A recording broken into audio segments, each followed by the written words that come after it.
నా మాటలైతే వ్యర్థం. మీ వాక్కులు మాతో ఉంచి మాట్లాడించి మహిమ ఘనత ప్రభావాలు మీరే పొందుకోమని మా ప్రభుని మా రక్షకుడైన యేసుక్రీస్తు ద్వారా అడుగుకుంటూ ప్రార్థన చేస్తున్నాం పరమ తండ్రి, ఆమేన్.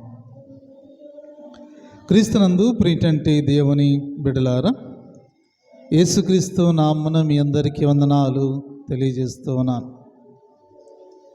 దేవుడు మనల్ని ప్రేమించి త్రిత్వములో 23వ ఆదివారం ముగించుకుని 24వ ఆదివారంలోనికి మనం వచ్చాం. 23వ ఆదివారంలో దేవునికి భయపడితే నీ ఆత్మ నాశనం కాకుండా కాపాడతా. నువ్వు దేవునికి భయపడితే, దైవభక్తి కలిగి ఉంటే ఇప్పుడు రాబో కాలంలో ప్రయోజనకరం ఉంటుంది. దేవునికి భయపడితే వారికి రక్షణ సమీపంగా ఉన్నది అనేటువంటి విషయాన్ని మనము గడిచిన ఆదివారపు దినాలలో మనం జ్ఞాపకం చేసుకున్నాం.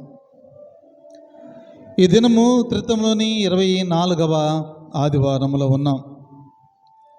ఈనాటి మన అంశము నాశనం ఆగటానికి కాదు.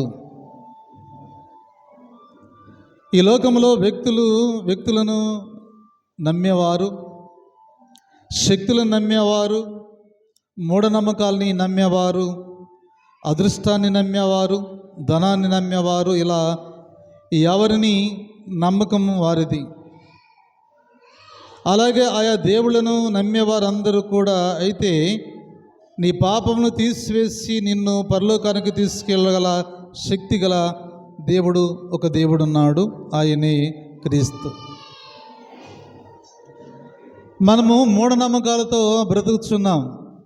క్రైస్తవులుగా పేరైతే మనకుంది, కానీ మన బ్రతుకులన్నీ కూడా మూఢనమ్మకాలతో బ్రతుకుతాం. సగము క్రైస్తవులము, సగం హిందువులం. ఏది కూడా మనము పరిపూర్ణముగా క్రైస్తవ విశ్వాసంలో కొనసాగలేకపోతున్నాం. గృహప్రవేశాలు కానీ, శంకుస్థాపాలు కానీ, లేకపోతే గుమ్మాలు నిలబెట్టేటప్పుడు కానీ మనం చేసేటువంటి పనుల్లో క్రైస్తవత్వం 10 వంతుంటే హిందువత్వం 90 వంతు ఉంటుంది. పరిపూర్ణమైన క్రైస్తవుడుగా, దేవుణ్ణి నమ్మినటువంటి వాడుగా మనం ఉండగలిగితే మనకి మూఢనమ్మకాలతో పని అనేది ఉండదు. ఆచారాలు, అలవాట్లకి మనము లోబడ్డామే తప్ప దేవుని యొక్క వాక్యానుసారానికి, రోషము గల దేవునికి మనము లోబడిన వారుగా మనమున్నాం. అందుకే నాశనమునకు కాదు అని చెప్తున్నాడు. చూడండి, ఇక్కడ లేఖన భాగంలో ప్రాముఖ్యముగా ఎవరిని నమ్మాలి, నమ్మిన వారికి ఎలాంటి రక్షణ కలుగుతున్నది అనే విషయాన్ని ఈ దినం మనము జ్ఞాపకం చేసుకుంటూ, మార్కు సువార్త 16వ అధ్యాయం 16వ వచనంలో నమ్మి బాప్తిసం పొందినవాడు రక్షింపబడును, నమ్మని వానికి శిక్ష విధించబడును. నమ్మి బాప్తిసం పొందితే రక్షణ పొందుతాం. అది దేవుని వలన మనకి రక్షణ కలుగుతుందే తప్ప మరి ఎవరి వల్ల రక్షణ కలగదు. కాబట్టి ఈనాటి పత్రికా పాఠ్యభాగంలో ఈనాటి 3 పాఠ్యభాగాలలో ప్రాముఖ్యమైనటువంటి మాటలు మనం ధ్యానం చేయబోతున్నాం. మొదటిగా పత్రికా పాఠ్యభాగాన్ని జ్ఞాపకం చేసుకున్నప్పుడు, మిమ్మల్ని పిలుచువాడు నమ్మకమైనటువంటి వాడు. అపొస్తలుడైన పౌలు తెస్సలోనిక సంఘానికి ఒక ఉత్తరాన్ని రాసి, ఆ ఉత్తరములో 5వ అధ్యాయము 24వ వచనంలో ఆయన మాట్లాడుతున్న మాట మనం చూస్తాం. మిమ్మల్ని పిలుచువాడు నమ్మకనవాడు కనుక అలాగూ చేయును. కాబట్టి మనం ఎవరిని నమ్మాలి? ఆయన యొద్దకు రమ్మని పిలుస్తున్నప్పుడు నమ్మదగిన వాడు తన మాటలను నమ్మి ఆయన వెంబడిస్తూ ఉన్నవాము వారికి నిశ్చయముగా నిత్య జీవాన్ని దేవుడు అనుగ్రహించడానికి సిద్ధంగా ఉన్నాడు. ఎందుకంటే దేవుని మాటలు మనం నమ్ముతున్నాం కాబట్టి నమ్మిన వారిని మనం ఏం చేయాలంటే వెంబడించాలి. వెంబడించినప్పుడు దేవుడు అన్నాడు, నిత్య జీవాన్ని నేను నీకు ఇవ్వడానికి సిద్ధంగా ఉన్నాను. యోహాను సువార్త 17వ అధ్యాయము మొదటి 2-3 వచనాలు చదువుకుందాం. యోహాను సువార్త 17వ అధ్యాయము 2-3 వచనాలు.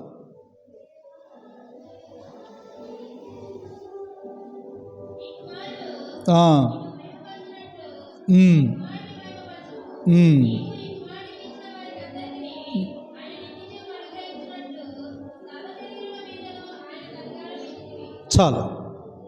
సర్వ శరీరం మీదకి ఆయన అధికారం ఇచ్చి ఉన్నాడు. అంటే నిత్య జీవాన్ని ఆయన మనకి ఇవ్వడానికి సిద్ధంగా ఉన్నాడు.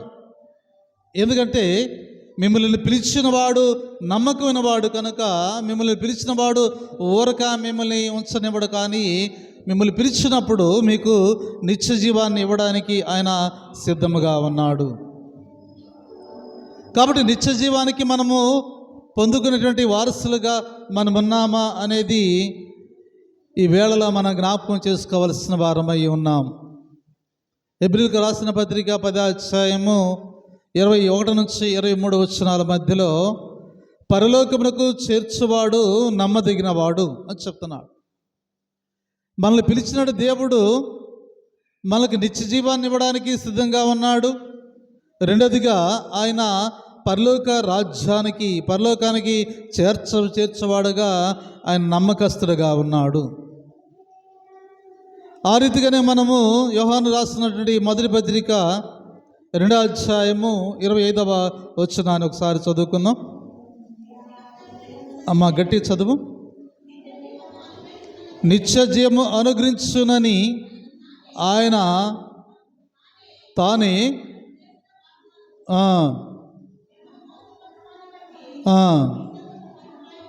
చాలు. ఏం చెప్తున్నాడు? నిత్య జీవము అనుగ్రహించునని ఆయనకు తానే వాగ్దానము చేసి ఉన్నాడు. దేవుడు మనల్ని పిలిచినటువంటి దేవుడు మనకేమి ఇవ్వబోతున్నాడంటే నిత్య జీవాన్ని ఇవ్వడానికి ఆయన సిద్ధంగా ఉన్నాడు.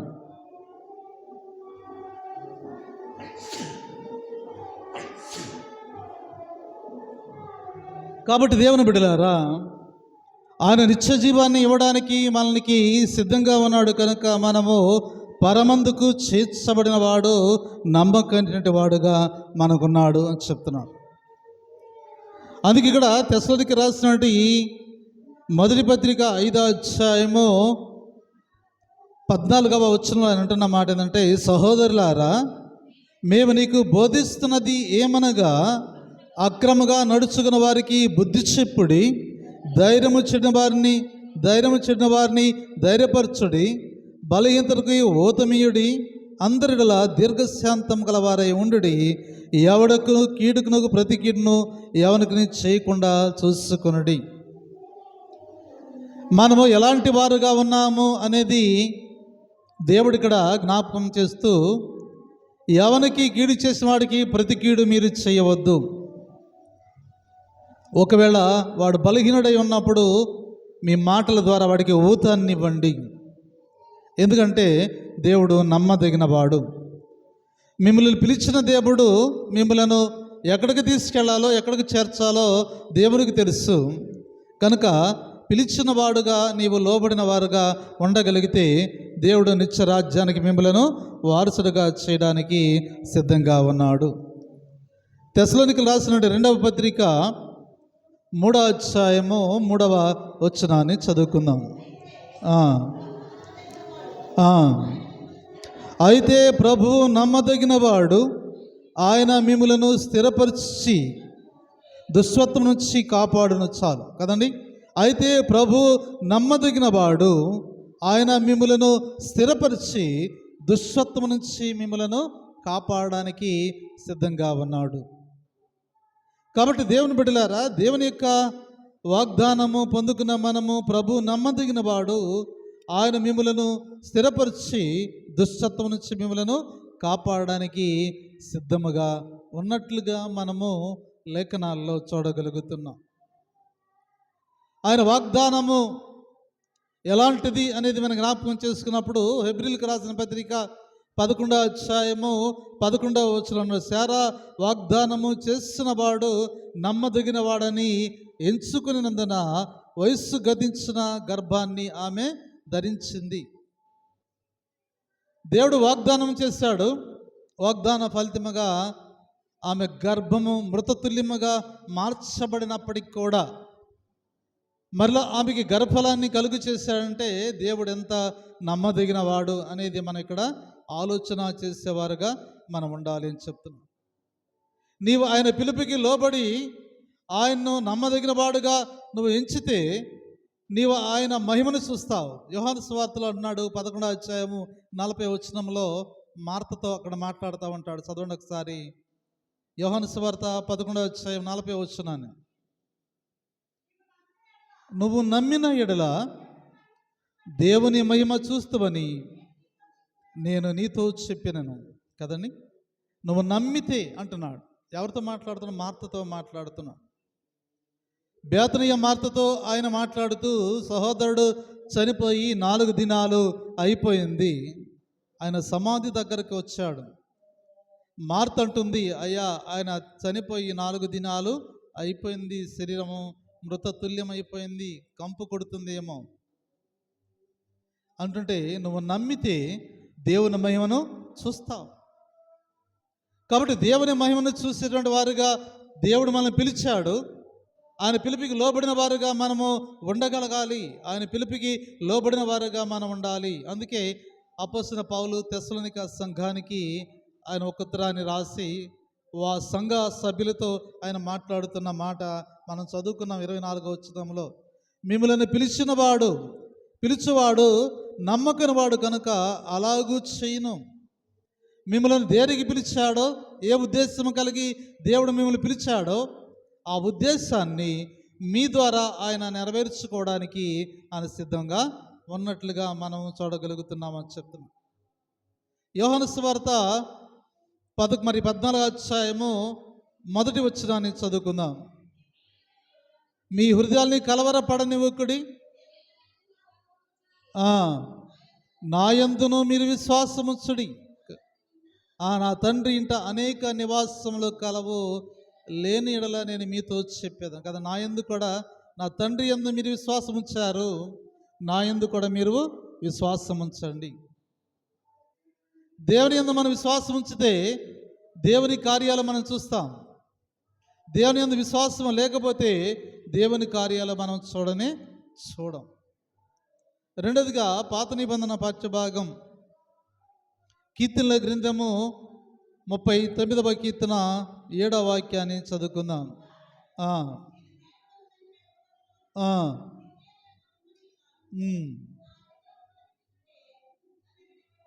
చాలు ఇక్కడే ఉన్నట్టే, ప్రభువా నేను దేని కొరకు కనిపెట్టుకుందును, నిన్నే నేను మరి నమ్ముకుని ఉన్నాను. దావీదు భక్తుడు మాట్లాడుతున్నాడు. దేవుణ్ణి ఎలా ఉన్నాడంటే కనిపెట్టి నమ్ముకుని ఉన్నాడని చెప్తున్నాడు. ఏమనంటే, ప్రభువా నేను దేని కొరకు కనిపెట్టుకుందును, నిన్నే నేను నమ్ముకొని ఉన్నాను. నువ్వు తప్ప నాకెవరు ఈ లోకంలో లేరు కనుక నిన్నే నేను నమ్ముకుని ఉన్నానని దావీదు ఇక్కడ మాట్లాడిన సందర్భాన్ని మనం అక్కడ జ్ఞాపకం చేసుకుంటున్నాం. ప్రభు అయినటువంటి యేసు ఎంత నమ్మదగిన వాడు కనుక దావీదు దేవుణ్ణి నమ్ముకుని ఉన్నాను. దావీదు జీవితంలో కష్టం వచ్చిన, బాధ, ఇరుకు, శోధన ఎన్ని కలిగినను దేవుణ్ణి నమ్మాడు తప్ప మరి ఎవరిని నమ్మలేదు. ఎందుకంటే దేవుని నామాన్ని దావీదు ఘనపరచినట్లుగా మనం చూస్తూ ఉన్నాం. అందుకే రెండవ విషయం ఏంటంటే, నిన్ను నేను నమ్ముకుని ఉన్నాను. మొదటిగా ఉన్నాడు, మిమ్మల్ని పిలిచిన వాడు నమ్మకైన వాడు అని చెప్తున్నాడు. రెండోదిగా మరి పాత నిబంధన పాఠ్యభాగానికి వచ్చేటప్పటికి నిన్నే నేను నమ్ముకుని ఉన్నాను. దావీదు అక్కడ మాట్లాడిన సందర్భాన్ని మనం చూస్తాం. 118వ కీర్తన 8-9 వాక్యాలని చదువుకుందాం. మనుషులు నమ్ముట కన్నా యెహోవాను ఆశ్రయించుట మేలు, రాజులు నమ్ముట కన్నా యెహోవాను ఆశ్రయించుట మేలు కదండి. రాజులను నమ్ముట కన్నా, మనుషులు నమ్ముట కన్నా ఎవరు నమ్మన్నారంట? యెహోవాను నమ్ముట మేలు. మనం మనుషులపైన ఆధారపడతాము, మన అధికారులపైన ఆధారపడతాము, కానీ దేవునిపై ఆధారపడాలి. దేవుని యొక్క వాక్యం మీద మనం ఆధారపడాలి. దేవుణ్ణి మనము కొనియాడేవారుగా ఉండాలి. దేవుని సన్నిధానములో ఆయనకి కృతజ్ఞతాస్తులు చెల్లించేటువంటి వారుగా మనం ఉండాలి. కనుక యెహోవాను నమ్ముకుంటే మీకు మేలు కలుగుతున్నది. కీర్తనల గ్రంథము 146వ కీర్తన 3వ వాక్యాన్ని చదువుకుందాం. కీర్తనల గ్రంథము 146వ కీర్తన అమ్మా.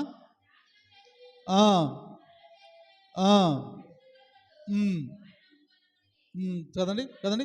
రాజుల చేతనైనను ఇంకా నరుల చేతనైనను రక్షణ కలగదు, వారిని నమ్ముకొనకడి అని చెప్తున్నాడు కదండి. ఎవరి ద్వారా మీకు రక్షణ కలగదు?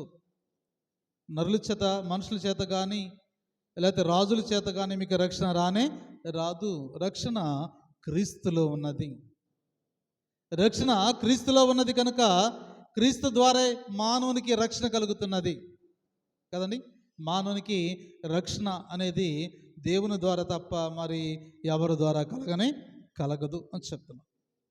52వ కీర్తన 7వ వాక్యం కూడా మనం చదువుకుంటే అక్కడ అంటున్న మాట మనము స్పష్టంగా ఆయన చెప్తున్న మాట మనం చూస్తూ ఉంటాం. కీర్తనల గ్రంథం 52వ కీర్తన 7వ వాక్యాన్ని చదువుకుందాం.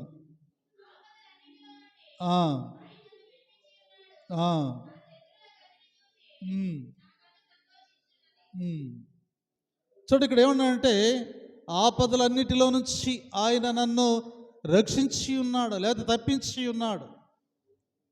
కాబట్టి ఆయన నన్ను తప్పించిన వాడు, నమ్మదగిన వాడు కనుక ఆయన అంటున్న మాట ఏంటంటే ఎవరి ద్వారా మీకు రక్షణ కలుగుతుందంటే అది క్రీస్తు ద్వారా తప్ప మనుషుల్లో రక్షణ మీకు దొరకదు అని చెప్తున్నాడు.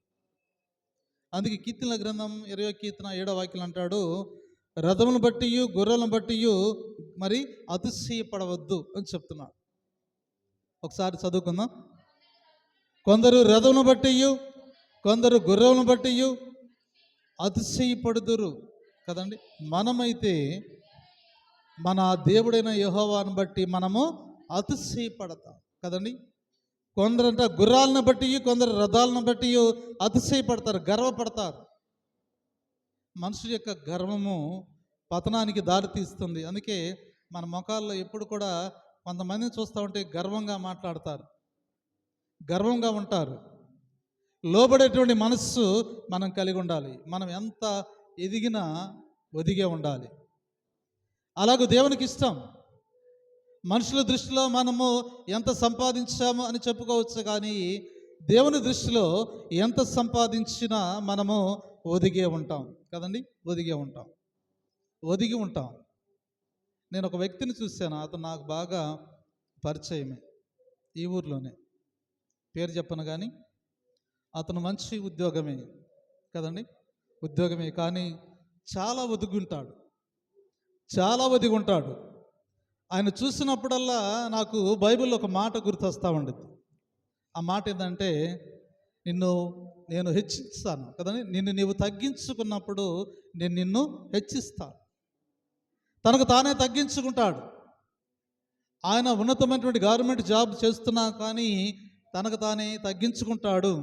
తన కుటుంబాన్ని గురించి ఆలోచన చేస్తాడు, సేవకుల గురించి ఆలోచన చేస్తాడు. సేవకులకు కనిపించినప్పుడు తన దాన్ని తగ్గించుకుంటాడు, గర్వపడడు. కానీ ఇక్కడ మనం ఏం చేస్తున్నామంటే కొందరు రథములను బట్టి కొందరు గుర్రములను బట్టి గర్వపడుతూ ఉంటారు. ఈ గర్వము కేవలము ఈ లోక సంబంధమైనదే, కానీ ఆ గర్వము పతనానికి దారితీస్తుంది. ఎవరితో మనం గర్వపడాలంటే, ఎవరి ద్వారా గర్వపడి? ప్రభు అయిన యేసును గురించి లేకపోతే యెహోవాను గురించి మనము గర్వపడాలి. అతిశయపడాలి. అతిశయము అంటే గర్వము. నా దేవుడు ఉన్నాడు, నాకు సహాయం చేయగలుగుతాడు. కష్టాలలోను, బాధల్లోను, ఇరుకులోను, ఇబ్బందుల్లోను, శోధనలో నేను ప్రార్థించినప్పుడు ఈ పేదవాడి ప్రార్థన ఆలకిస్తాడు, ఈ దరిద్రుల ప్రార్థన ఆలకిస్తాడు, నాకు మరి జవాబుని కలిగిస్తాడని నమ్మకంతో మనం ప్రార్థన చేయాలి. కాబట్టి దేవుని బిడ్డలారా, అందుకే 33వ కీర్తన 16, 17 వచనాల్లో కూడా మాట్లాడుతూ ఉంటాడు. 33వ కీర్తన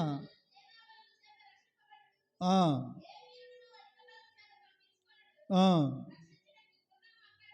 ఉమ్, ఉమ్. చాలు ఏం చెప్తున్నానంటే, ఏ రాజు సేన బలము చేత రక్షింపబడదు, ఏ వీరుడు అధిక బలము చేత తప్పించుకొనడు.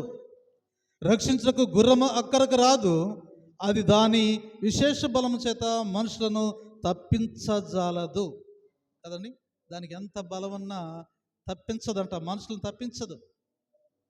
రాజులు సేనలను బట్టి, సేన బలాన్ని బట్టి రక్షించడు కదండి. రక్షించబడాలంటే క్రీస్తు ద్వారే ప్రతి వ్యక్తి రక్షించబడతాడు. యేసుక్రీస్తు ద్వారే రక్షించబడతాడు. కాబట్టి దేవుని బిడ్డలారా, దేవుని యొక్క వాక్యము వింటున్నటువంటి మనము, నిన్ను నీవే ఎవరిని నమ్ముకున్నావంటే దేవుణ్ణి నమ్ముకున్నాను. దావీదు చేస్తున్నటి ప్రతి ప్రార్థన దేవుని కార్యాలు జరిగించడానికి. 37వ కీర్తనలో కూడా ఆయన మాట్లాడుతూ ఉంటాడు. 37వ కీర్తన 5వ వాక్యాన్ని చదువుకుందాం. నీ మార్గము యెహోవాకు అప్పగింపము, నీవు ఆయన్ని నమ్ముకొనుము, ఆయన నీ కార్యములు నెరవేర్చును. కదండి, ఎవరిని నమ్ముకోవాలంట? నీ మార్గాలు ఎవరికి అప్పగించాలి?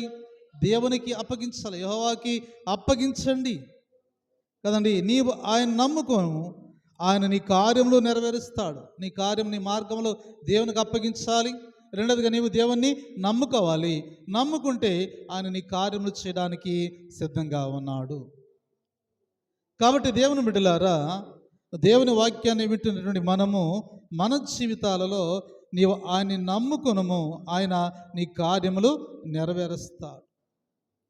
అందుకే దావీదు దేవుణ్ణి నమ్ముకున్నాడు. దావీదు కార్యములు దేవుడు నెరవేర్చడానికి సిద్ధముగా ఉన్నట్లుగా మనం చూస్తా ఉన్నాం. 62వ కీర్తన 2 వచనాలు, మొదటి 2 వచనాలు చదువుకున్నప్పుడు మాట్లాడుతూ ఉన్నాడు. 62వ కీర్తన, నా ప్రాణము దేవుని నమ్ముకుని మౌనముగా ఉన్నది, ఆయన వల్ల నాకు రక్షణ కలుగును. ఆయనే నా ఆశ్రయ దుర్గము, ఆయనే నా రక్షణకర్త, ఎత్తైన నా కోట ఆయనే, నేను అంతగా కదిలింపబడను అని చెప్తున్నాను. నాకు ధైర్యం ఆయనే, నా బలం ఆయనే, నా రక్షణ ఆయనే, నా కోట ఆయనే కదండి.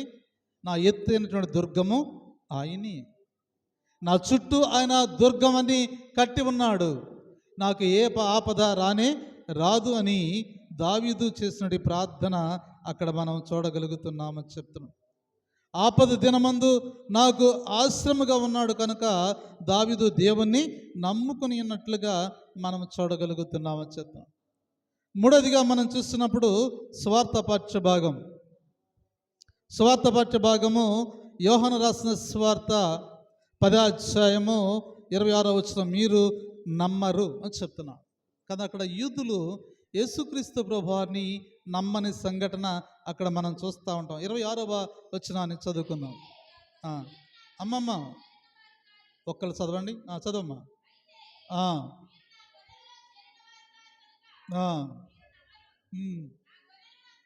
నా గొర్రెలు నా స్వరము వినను.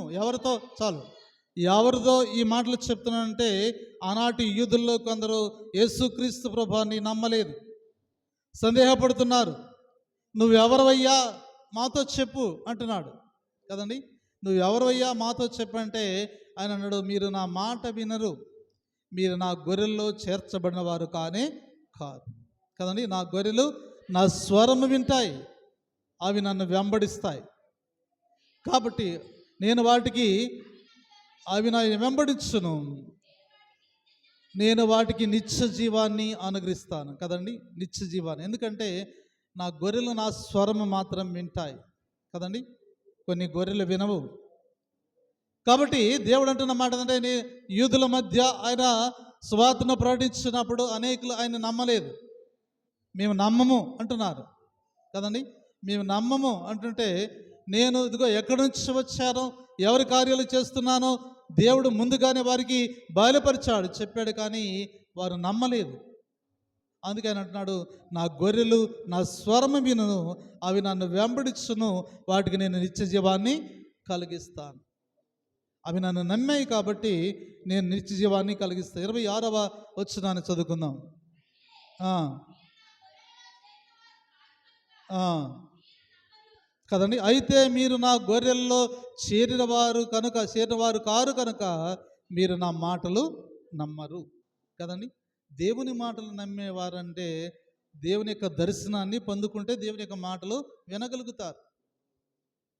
కాబట్టి వీళ్ళు ఎలాంటి వారంటే అబద్ధ ప్రవక్తల మాటలు వినేవారు కనుక యూదులైనటువంటి వారు సొంత ప్రజల కొరకే యేసుక్రీస్తు ప్రభువారు ఈ లోకానికి వస్తే ఆయన మాటలే వినలేనటువంటి వారుగా మీరుండి ఏమంటున్నానంట, నువ్వు ఎక్కడి నుంచి వచ్చావు, నువ్వు ఎవరు పంపితే వచ్చావు, కదండి, యెహోవే కదా మాకు దేవుడు, నీవు ఆయన కుమారుడు ఎలా అవుతావు అని ప్రశ్నల మీద ప్రశ్నిస్తున్నారు తప్ప నేను ఆయన పంపగా వచ్చిన వాడను, నా తండ్రి కార్యములు నెరవేర్చడానికి నేను వచ్చిన వాడను అని చెప్పినా కానీ ఆయన మాటలు వారు నమ్మలేదు అని చెప్తున్నారు. యోహాను సువార్త 6వ అధ్యాయము 64వ వచనాన్ని చదువుకుందాం.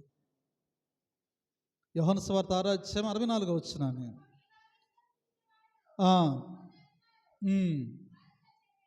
చాలా ఏంటంటే మీలో విశ్వసించని వారు కొందరు ఉన్నారు. ఏమని చెప్తున్నాడు వాళ్ళతో? చదవమ్మా.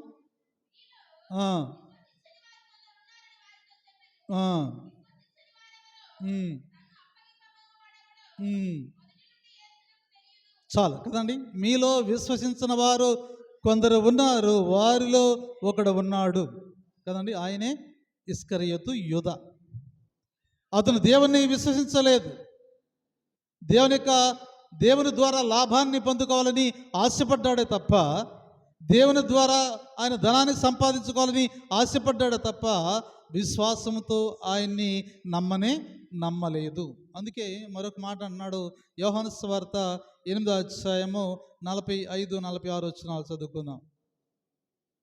యోహాను సువార్త 8వ అధ్యాయము.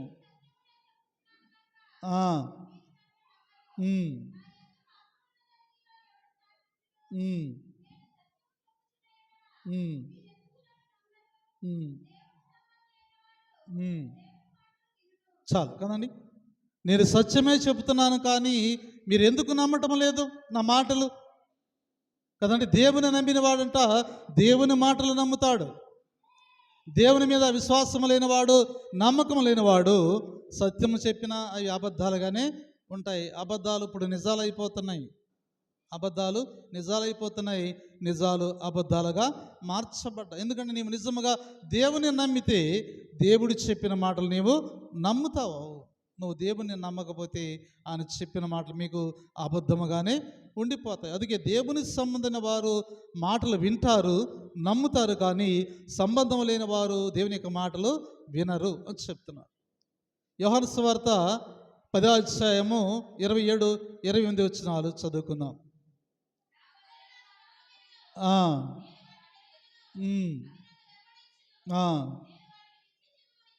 చాలు కదండి. నా గొర్రెలు నా స్వరము వింటాయి కదండి.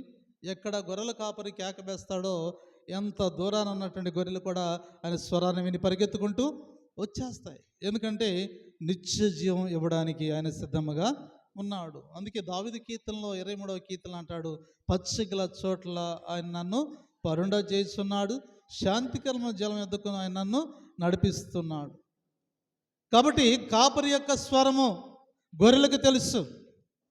కాబట్టి ఆ స్వరం వినిన వెంటనే ఆ గొర్రెలు ఎక్కడికి చేరుతాయంట? కాపరి దగ్గరికి వస్తాయి. ఎందుకంటే కాపరిని నమ్మాయి కనుక, నమ్మిన వాటికంట కాపరి నిత్య జీవం కలిగించడానికి ఆయన సిద్ధముగా ఉన్నట్లుగా మనం చూస్తూ ఉన్నాం. యోహాను సువార్త 3వ అధ్యాయము 36వ వచనంలో మనం చూస్తూ ఉంటాం. యోహాను సువార్త 3వ అధ్యాయం 36వ వచనం. కుమారుని యందు విశ్వాసం ఉంచువాడు నిత్య జీవం కలవాడు, దేవుని ఉగ్రత వాని మీదకి నిలుచును కదండి. ఇక్కడ ఏమన్నాడంటే కుమారుని యందు విశ్వాసం ఉంచువాడు నిత్య జీవం కలవాడు, కుమారునికి విధేయత కానివాడు జీవము చూడ కానీ దేవుని యొక్క ఉగ్రత వాని మీదకి నిలిచి ఉన్నది అని చెప్తున్నా. అందుకే మనం ఏం చేయాలంట? దేవుణ్ణి నమ్మాలి. అందుకే మార్కు సువార్తలో 16 అన్నాడు, నమ్మి బాప్తిసం పొందినవాడు రక్షింపబడును, నమ్మని వారికి శిక్ష విధించబడును. కాబట్టి దేవుని బిడ్డలారా, దేవుని మనము నమ్మాలి కదండి. నమ్మితేనే రక్షించబడతాం.